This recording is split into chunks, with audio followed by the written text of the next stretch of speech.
नमस्कार मंडळी, कसे आहे? मजेत आहे ना? मी पूजा तुमच्यासमोर एक नवीन ब्लॉग घेऊन आली. हा आहे दिव्यांशू. दिव्यांशू, काय रे तू सारखं सारखं मला त्रास देतो, काय म्हणतो सांग बरं?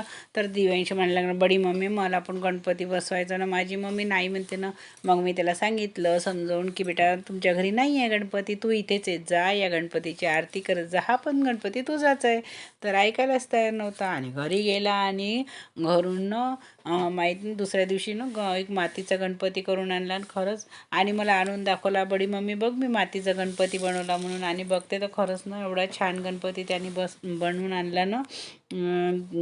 बघा किती छान बनवला त्यांनी. सोंड बनवली त्याला आणि हात बनवले आणि मुकुट बनवला आणि त्याला टेकून लोडसुद्धा बनवला. आणि मला तर त्याचं एकदम पाहूनच एवढी म्हणजे हे वाटलं की नाही की एवढंसं आणि त्याने कसं म्हणजे इतका छान बनला. आणि मला म्हणते, बडी मम्मी चल आपण गणपती बाप्पाचं विश मागू. मग मला विश मागायला मी त्याला विचारलं तू काय विश मागितली?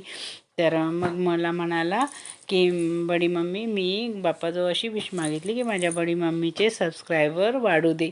मला तर एवढं हसायला आलं ना. खूप नॉटी आहे हा.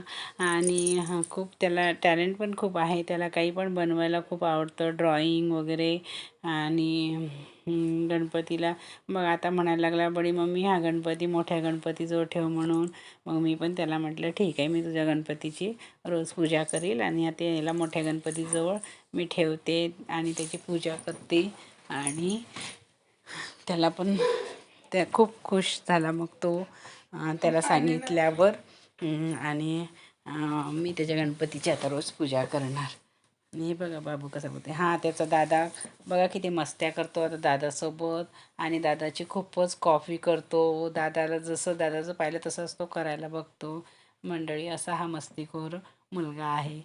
मंडळी माझा ब्लॉग तुम्हाला आवडला असेल तर सबस्क्राईब करायला